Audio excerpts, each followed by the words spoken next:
Good morning. Can we hear my voice? Please update me so that I can continue.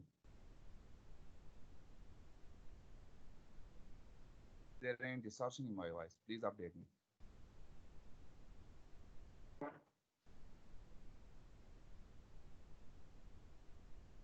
We will wait for the audience for maybe 5 minutes and then we will continue. Accept my apologies. I am little late by I have a connectivity issue. That's why I'm late.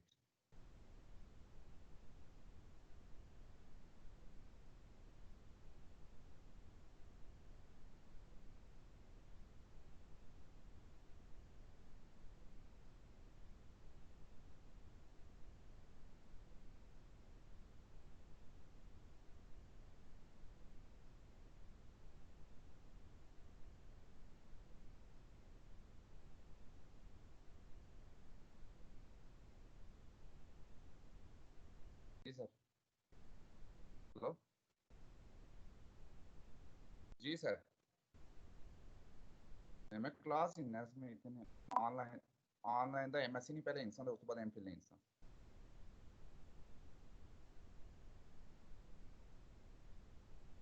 मैं MSc वाले free दे तो ये 10 to 11 ऐसी में internet connectivity नहीं issue sir internet ने connectivity नहीं issue था ना तो उन माड़ा साल भैया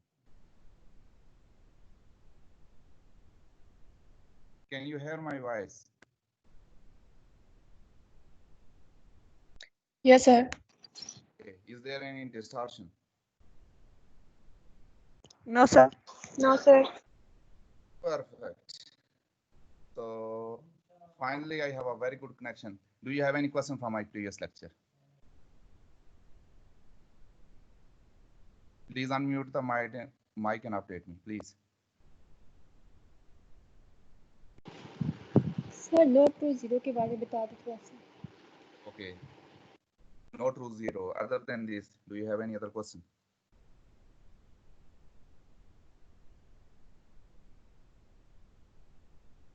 Okay, we're going to continue. Is my PowerPoint presentation is visible to everyone? Yes, sir. So today we're going to start from where we left it in our last lecture. We were discussing the data types and the scales which we use for measuring different kinds of data. So the first scale we discussed was the nominal scale, and then we switched to the ordinal scale, and we stopped our last lecture in interval scale. On interval scale, the data is continuous, and there is an equal distance between two units, but there is no true zero.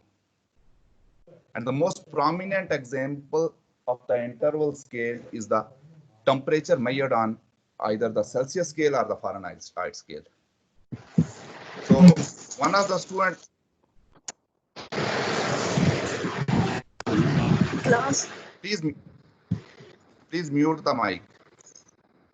If you have any question, you can ask him, but if you do not have any question, please mute the mic so that there is no distortion.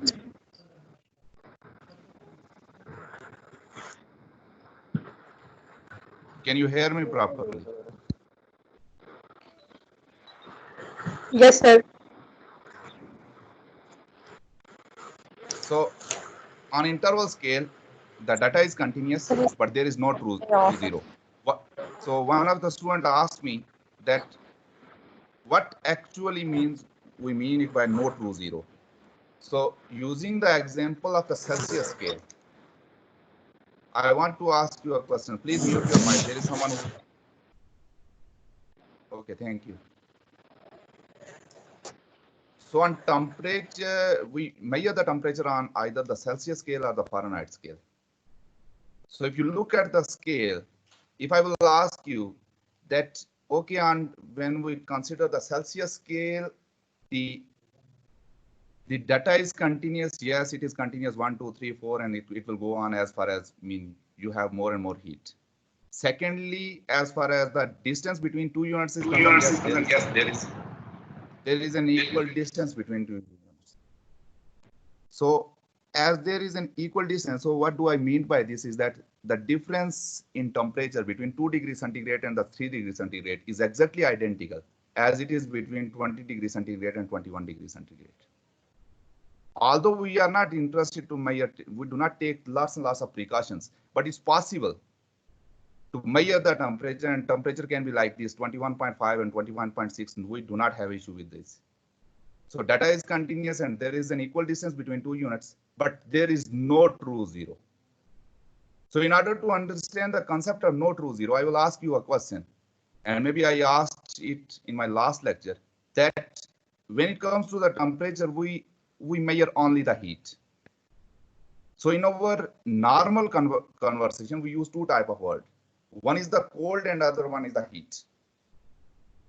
But when you consider the physical existence of anything, that means physically only the heat exists. And there is nothing in this universe like cold. What do we mean by the cold is less heat.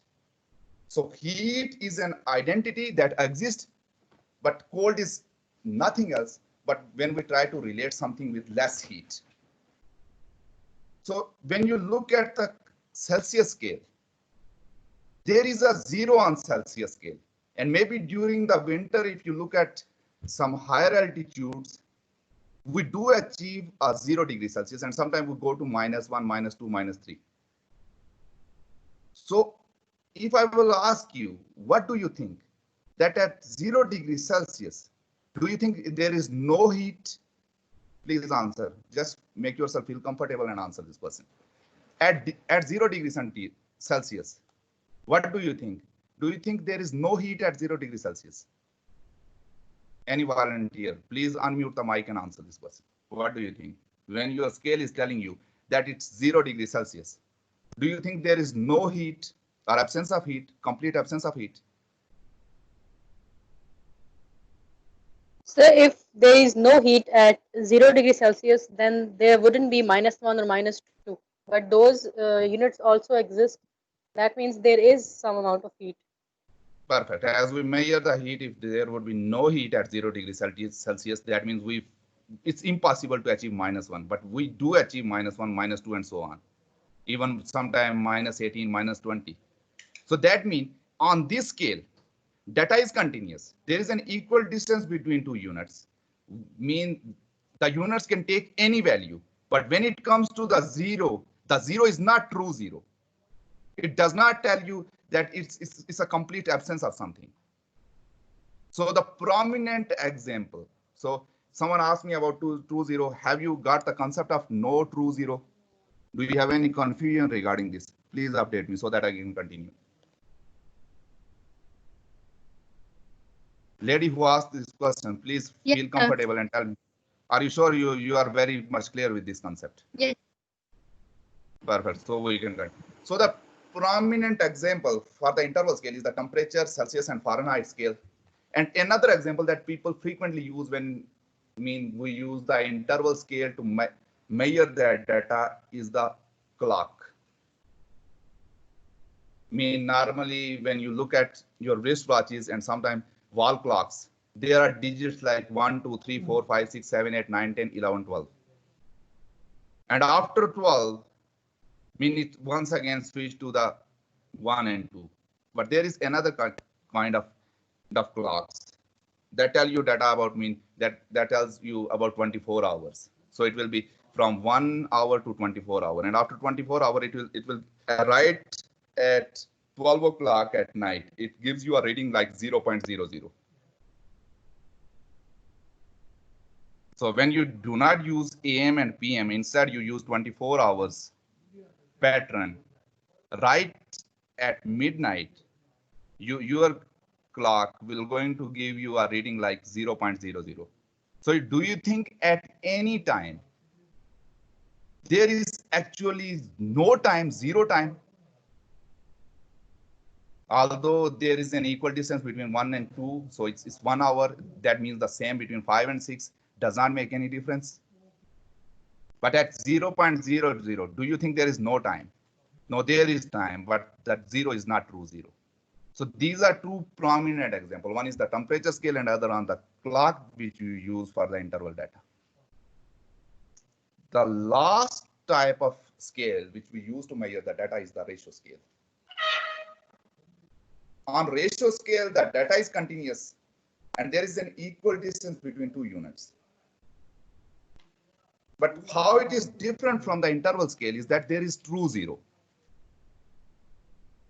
The zero is genuine. And the prominent example of the ratio scale are the height, weight, age, blood pressure, serum cholesterol, BMI. These are all real values. So just looking at the example of weight.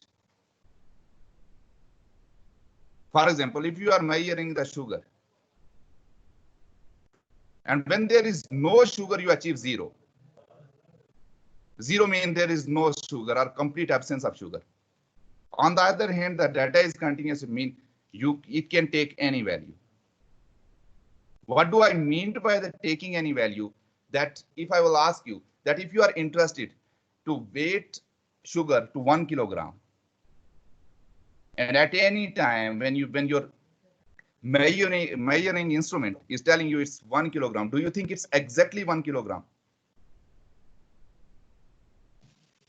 Maybe your precision of instrument is telling you only about the kilograms, but it's possible that maybe it's 1 kilogram and maybe it's and some grams.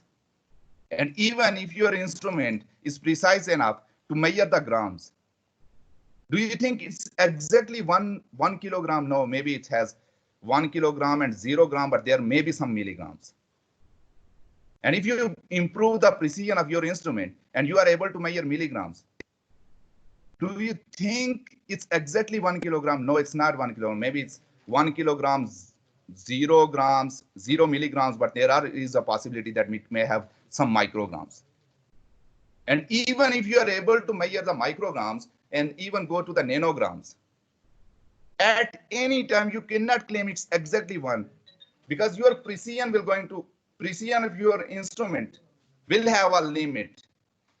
But it's possible that there is some smaller scale do exist, and maybe we do not have that capacity to measure it, but on smaller scale, maybe it has some value. So it will not make any difference that how precise your instrument is. Still, you do not, at any time, you are not certain that it's exactly the same value. So data is continuous, zero is true. There is an equal distance between two units, mean you cannot achieve any negative value. So these are all those kind of information which follows these criteria and which qualify all these conditions. We usually use the ratio scale to measure that kind of data. And the prominent example, height, weight, age, etc. Do you have any question regarding this? So I will give you 30 seconds. During those 30 seconds or 1 unit, just think about any information that exists in this universe and that cannot be measured with any of those 4 scales.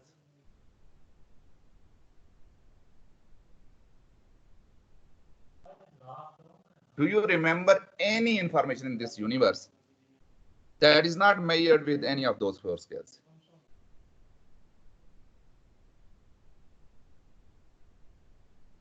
Just make yourself feel comfortable and think.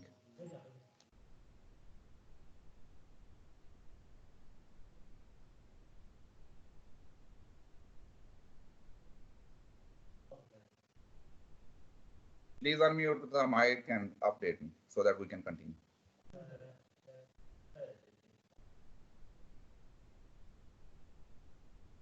Is there any distortion in my voice? No, sir. And I don't think there is anything that cannot be measured from these 4 scales.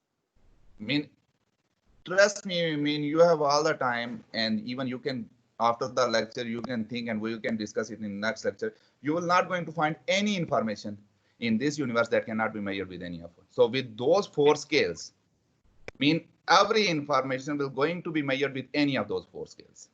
All those informations that are measured on nominal scale, they cannot be measured on interval scale, they cannot be measured on ratio scale, they cannot be measured on ordinal scale. informations that qualify the criteria for interval scale, they can only measure with using the interval scale, and they are being excluded from every other scale. Same is true with reference to the interval scale and ratio scale. Why we are discussing all those scales? Why they are very, very important? Because when it comes to the statistics, we apply different kinds of statistics to different kinds of informations.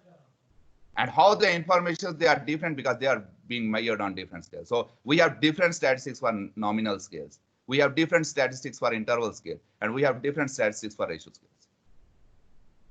So what kind of statistical test will be applied will depend critically on the scale, on which scale the information is being measured.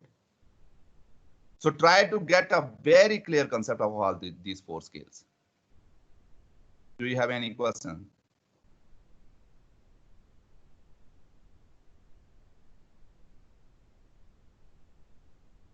Now we're going to, that was my first lecture where we unfortunately stopped in between the lecture in my previous class because we have some internet connectivity issue. So now we're going to start with the second lecture that is about the statistics, and let me upload that file.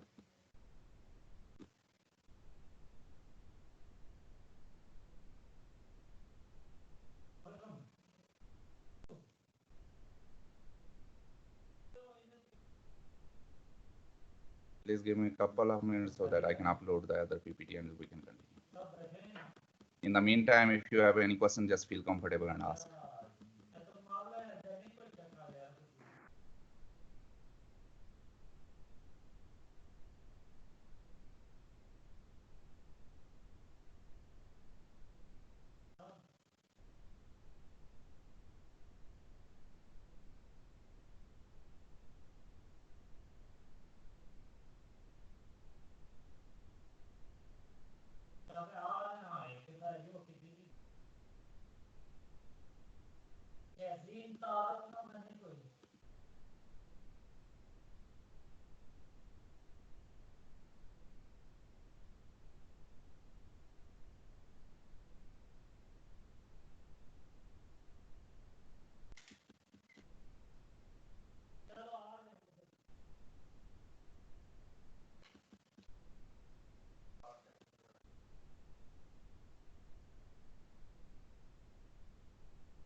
Do you have any question?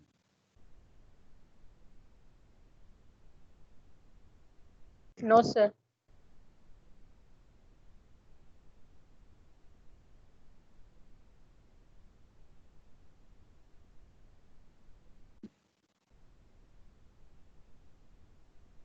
Let me close my first file, and now I am going to open my second file.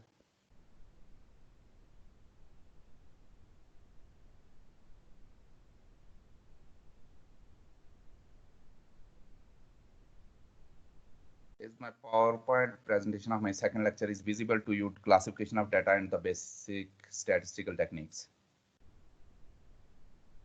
Is it visible on your screen? Yes, sir. Okay. So in the previous section, we discussed about how we can classify the data on the basis of the scales which we use to measure data. But that's not only the way to classify the data. There are other ways we can just classify the data. Another way to classify the data is to just classify the data into either into a primary data or secondary data. And when we classify the data on the basis of sources, it will become primary and the secondary data. When we classify the data on the basis of scales, it will be either nominal scale, interval data, ratio data, and ordinal data. So previously in last section, we discussed how we can classify the data on the basis of scales. And now we're going to discuss how we can classify the data on the basis of sources. There are two sources for the data. Primary data refers to the information that is being collected for the same purpose for which the information is being used. So as far as the primary data is concerned, the researcher itself can collect that data. Another way to collect the primary data is that you do not want to go to every place. Rather, you just post a questionnaire, and maybe at least some of you may have filled some questionnaires either online, or some of your colleague gave you that someone is conducting a research and the person needs some specific data and they want you to just volunteer yourself and just fill those questionnaires. They want to get the information. Even if the researcher itself is not visiting you, rather it's sending you through post, or maybe it's an internet questionnaire, that is all included within the primary data. How we differentiate between the primary data and the secondary data is that primary data is being collected for the same purpose for which it is being used. So first you just design your research and then you start collecting your data either directly or through post or through internet, or maybe you hire people to collect data for you. They all include the source, because now you will going to collect the data and you will going to use that data for the same purpose. And there are certain advantages of having a primary data. One is that definitely the primary data is more authentic and more informative. Because before collecting the data, you just designed your research and then you develop your questionnaire. So you take care of everything, that what kind of information you required, and you just included everything in that. And secondly, as you are being monitoring that data set, so it will be more and more authentic for your purpose. But on the other hand, the primary data has some limitations. It's time taking and it's very, very expensive, because sometimes you need to hire people, so it becomes very expensive. Sometimes when you ask people to volunteer themselves, either just sending the questionnaire online, so it takes lots and lots of time to get that data. The second type of data is the secondary data. And this is based on the source. Secondary data refers to the data which was previously being collected for another purpose. And now you are using that data for your research. For example, in your local hospital, they have data entry of some patients and they are just entering it for their purpose. And if you want to work on some specific disease and you do not want to collect the primary data because it will take time, and you just want to rely on the secondary data, you just go visit the hospital and get all those registers from them, and you will get that information. But that data was not collected for your research. That data was not collected for your disease. Rather, it was being collected for another purpose. The hospital administration, they just collect the data for themselves without looking at they were not looking for that specific disease. So they just randomly collected that data. And that's your journal practice, that they enroll every patient that visits the hospital. So you are using that information, and it's very, very easy to get that data. Very rapid, and it's very, very cheap. Either you just need to photocopy those registers, or you just need to get a copy of them, and then all that data will be available. You do not need to hire people. You do not need to visit places. You do not need to take all that hectic practices. Another source of secondary data could be the newspaper. I mean, somewhere in the newspaper, you see some kind of data and you use that data for your purpose, although that data was not collected for your purpose. The census data is another example, that the state or the country or even the administration of the city, administration of a district, even the provinces, they have their census, and you are using that data for your purpose. Although that data was collected as a part of census, that's their practice. So they need to keep that data. And you are using that data for example, if I am conducting a research on malaria and I'm using the hospital record, so I will going to mark only for the malarial disease, but the hospital authority hasn't only been looked for malaria. They just take the data for everyone. The advantage of secondary data is very rapid and is cheaply available. But there is a limitation to the secondary data. That a researcher has to rely on the information, what is available on that data. And you do not know the authenticity of that data. What do I mean by this? For example, when we come to that malarial disease, it's a vector-borne disease. And maybe you were interested to know about the visit of a person to those areas where we have more and more vector of the malarial parasite. So when they will enroll, they will just enroll that the person is positive, either positive for the malaria or negative for the malaria. You will get that information that is already available. But you will not have any information regarding the vector. Although maybe you are interested to get any information about the vector. Maybe the hospital authority included the patient as either they are coming from the rural area or they are from urban area. So they have their own classification. So now you have to rely on only either the rural or urban population. But if you are conducting a research on a district and you want to look for every localities and then you do not have that information of the locality, so you just need to rely on whatever information is available. You cannot develop the questionnaire and get a secondary data. That's why it has limitations that you have to rely on information what is already available. You cannot increase the information or you cannot decrease that information. For example, it's possible to have a secondary data in your lab as well. For example, if there are two diseases where we use the blood samples.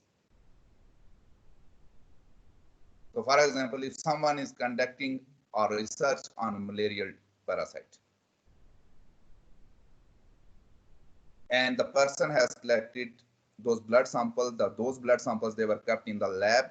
So he used that data to collect everything with whatever the person was looking for the malaria. And those are they used a fraction of those samples in the lab, and remaining all those samples, they are available in the lab. So they didn't discard it along with those questionnaires. And someone maybe after 6 months or 1 year, maybe another person will come and the person is interested to check the leishmaniasis. It's another disease.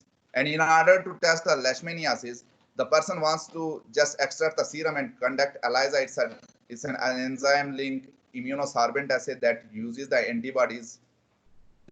So the person wants to check the antibodies. So what the person can do is that just take those samples, and then from those samples, he just need to extract the serum. And using that serum, he can carry out the ELISA. And once he has carried out the ELISA, what will going to happen that he may screen the population for leishmaniasis as well.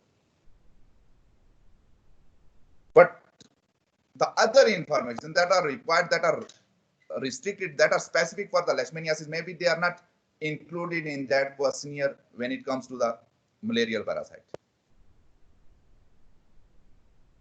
So although there is one advantage that the researcher was not required to visit the field to collect all those blood samples, they were already available, and it becomes rapid, so he can conduct that research very rapidly. So on the other hand, it's cheap. But when it comes to the reliability, availability of the information and the authenticity, it's always there are questions regarding the secondary data. Do you have any question regarding this? Is it clear? Just feel comfortable and ask. You have 30 seconds. So it's clear, but I want to ask that which type statisticians mostly use? Is it primary or secondary? Statisticians, they are just data scientists, no? They get data of both primary data and secondary data. So when it comes to the statistics, we use both primary data and the secondary data. It depends. If someone has conducted its research itself, so it will be primary data. Maybe sometimes they are using the secondary data. If they are analyzing some systematic review, in case of systematic review, you do not collect your data. Rather, you use information that is already available either on direct papers or something else. So you just search for the research paper and you just need to extract data. So you just rely on secondary data. So as a statistician, you get both primary data as well as secondary data. But if you are asking about the frequency, as a researcher, as a data scientist, most of the time I get primary data. I mean, if someone is conducting an MPhil research, I mean, most of the time they are carrying their research independently, so they have developed their own questionnaire. When it comes to the project data, so most of the time the project data also includes those data that is primary data. But sometimes we do get a secondary data. Maybe the same researcher who has previously collected that data, maybe getting information about, get a new idea and he wants to use his previous information. So in that case, maybe the same researcher used the primary data in first research and then he used the same data for another research, so it becomes secondary data. But in my practice, most of the time I get primary data. Do you have any other question? Just feel comfortable and ask.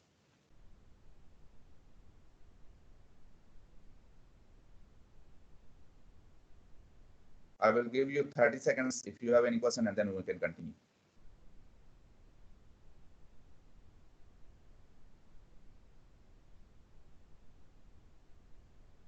Ladies and gentlemen, why you are all silent? Do you have any question? Just feel comfortable and ask.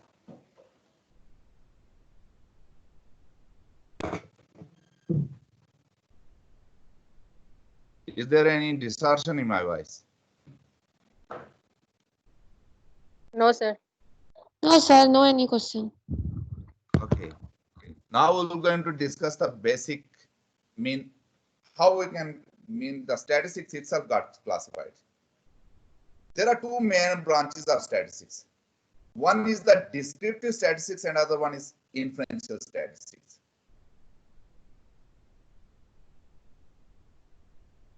So now I'll ask you a question. Any volunteer. If I will ask you to describe yourself, how you will going to describe yourself?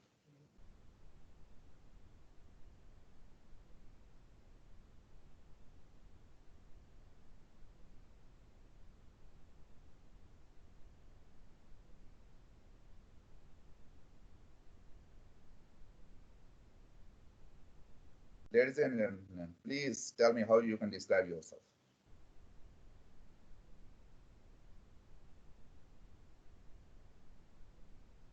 So that I am able to know that where is that information. For me, if you will going to describe yourself, you become an information. So describe yourself.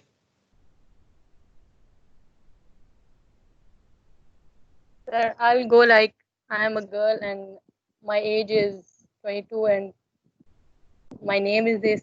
That's how I will explain it. Do you think that if you will going to provide all that data, that there is a 22 years old girl, can anyone exactly identify where that information exists?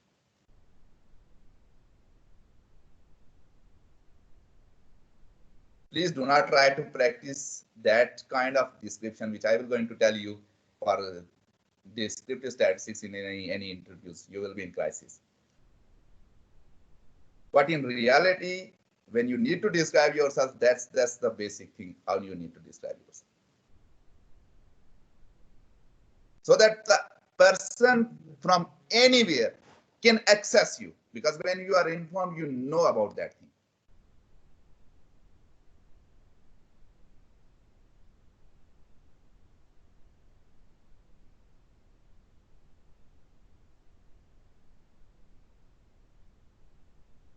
That can be for anyone in this earth.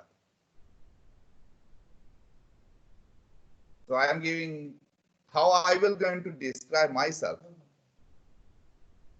That in Pakistan, within Rawalakot, if you move 5 kilometers from the Rawalakot, there is the main campus of the Poonch University. And inside the Poonch University, there is an office of Director students are here, and if you enter into that building, if you just moving to that building, just entering from the corridor, there are on the left side, there are offices, and just entering the first office, if you move, eventually next to it, there is a glass cabin where you see the CCTV cameras and all those files.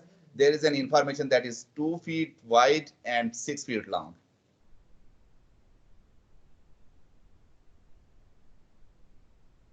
That is me. So if someone has that information, anyone can anywhere in the world can just access that information. And that person can approach me simply. That is the descriptive statistics. That's the concept of descriptive. When you describe the information, how the information looked like, where the information exists, what's the, and if you want to describe something for description, there are two very, very much prominent things. One is the central tendency. You need to tell that where is the center of that information. And the second thing that you are required to tell your audience is that how much the information is being dispersed. So if you want to describe any data set, you need to describe two things. One is the where is the center of that data and how much the information is being dispersed.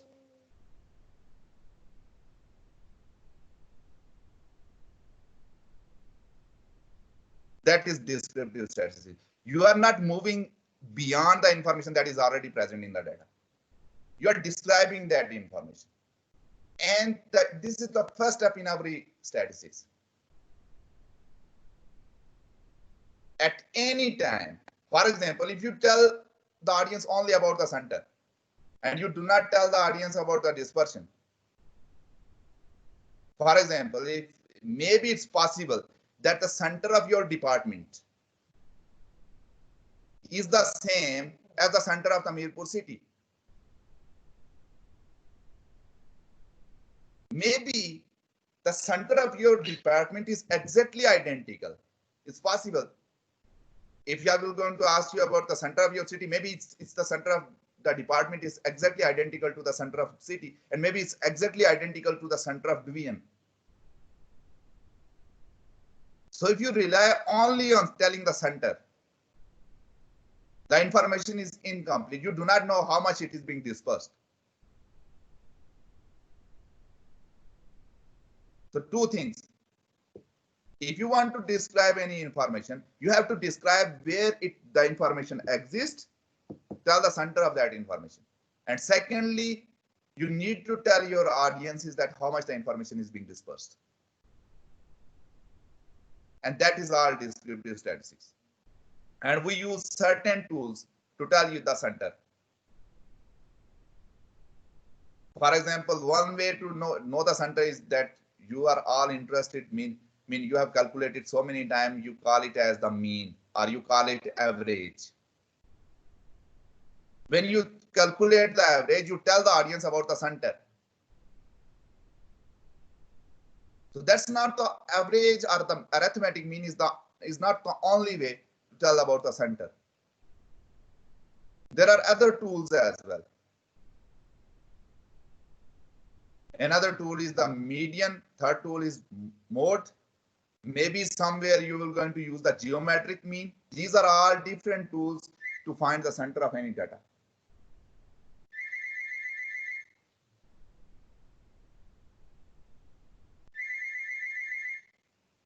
So there are two main branches of statistics. One is the descriptive statistics and other one is the inferential statistics.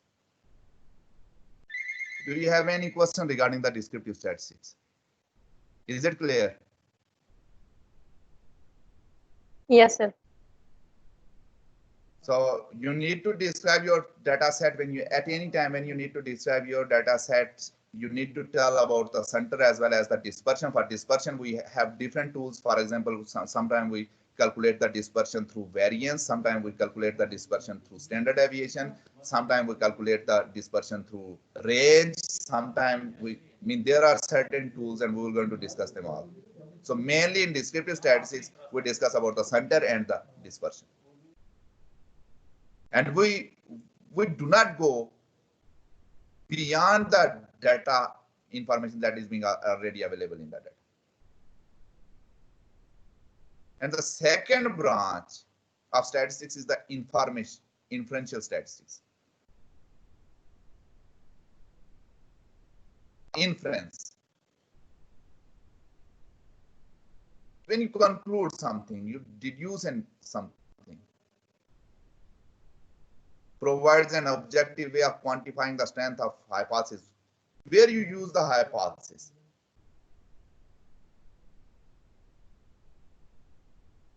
Although it's not only way. So in inferential statistics, in statistics, there are two concepts. One is the population and other one is the sample. For a very limited period of time, we're going to discuss it later on, but for a very limited period of time, you need to understand that when you include every entity, it's that information from the population. You do not miss anything. And most of the time, the population is very large entity. So you do not have access to and you do not have approach to each and every one. So collecting data from the population is a very, very lengthy, it's a hectic process. It needs lots and lots of resources. So sometimes it's not possible for you to collect data from each and every one. So you need to rely on the samples. So when it comes to the population, the only statistics you use is the descriptive statistics. There is no inferential statistics. If we would have a data only from the population, there would not be a second branch of statistics that we name it as the inferential statistics. The descriptive statistics is enough for the data set that we get from the population. But when we use the sample and we do not collect data from each and every one, and then we want to decide something about the population, in that case, when you use fewer subjects and you want to decide something about the entire population, and you have only a fraction of that population, you have an information from only a fraction of that population, and based on information from a fraction of population, you want to decide something about the entire population. You cannot just decide it by just doing the descriptive statistics. In that case, you need to rely on inferential statistics. Either you carry out the estimation or you carry out the hypothesis testing. So when you use the information from that is available in the sample and you want to decide something about the population, either you carry out through estimation or through hypothesis testing, that is inferential statistics. Inferential statistics applies only to the samples. It has nothing to do with the population. Do you have any question regarding this? Just feel comfortable and ask. Is it very clear? Any confusion?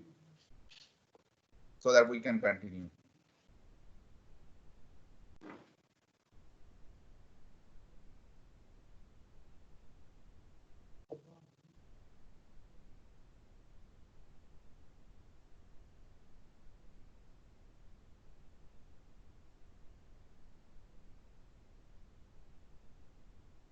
Do you have any question? No, sir. No, sir. Okay.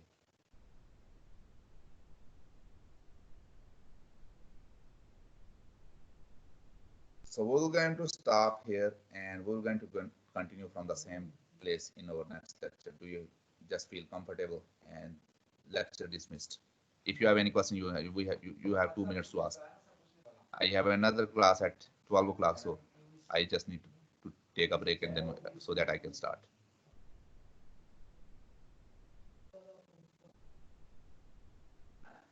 So lecture dismissed. Thank you.